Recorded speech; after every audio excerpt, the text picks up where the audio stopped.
여러분 안녕하십니까? 뉴스9 윤정호입니다. 총선 결과 보고 놀라신 분들이 많으실 텐데 현실은 냉혹했습니다. 192대 108. 자신을 먼저 알고 남을 알아야 승패를 가늠할 수 있는데 집권 세력 알려고 하지 않았습니다. 그렇다고 승리한 쪽도 국민의 마음을 온전히 샀다고 보이진 않습니다. 누가 나와도 당선된다는 몇몇 곳에서 패배를 맛봤습니다. 이처럼 민심은 여나 야나 모두 좋아서 했다기보단 덜 싫어한 쪽을 택한 걸로 보입니다. 이제 냉철히 현실을 돌아볼 때입니다. 거대한 의석을 가진 집권 야당이 국민의 마음을 살지, 소수 정당으로 전락한 집권당이 다시 기회를 잡을지, 누가 앞으로 민심을 제대로 반영하느냐에 달려 있습니다. 국민의 마음을 여야 모두가 잘 알아내셨으면 합니다. 첫 소식은 혼돈의 여권입니다. 선거를 치른 국민의힘은 물론이고 한덕수 국무총리, 대통령실 참모들은 일제히 사퇴 의사를 밝혔습니다. 윤석열 대통령은 국민의 뜻을 겸허히 받들겠다고 했는데 선거 이후로 밀어놨던 국정 과제가 어떻게 풀려나갈지 한치 앞이 보이지 않습니다. 앞으로의 전국 상황에 대해 저희가 하나하나 짚어보도록 하겠습니다. 먼저 이채림 기자입니다.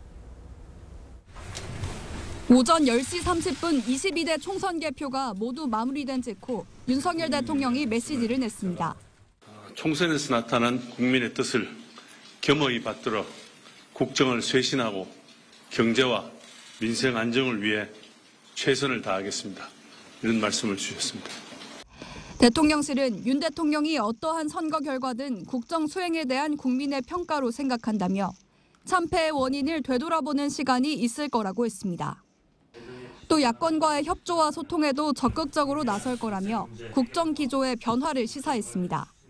새롭게 구성될 제22대 국회와는 더 많이 대화하고 더 깊이 협력하며 한덕수 총리는 선거 결과에 책임을 느낀다며 물러나겠다는 뜻을 윤 대통령에게 밝혔고 대통령실에선 이관섭 비서실장과 성태윤 정책실장을 비롯해 안보 라인을 제외한 수석급 이상 참모 전원이 사의를 표명했습니다.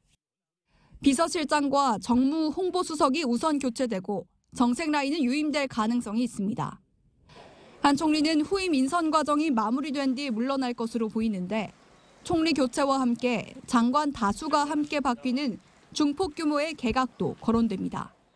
총선 당일인 어제부터 내일까지 사흘 동안 공식 일정을 모두 비운 윤 대통령은 인적 개편을 통한 국정 쇄신과 야당과의 관계 재설정 등 국정 기조를 두고 고심할 것으로 보입니다.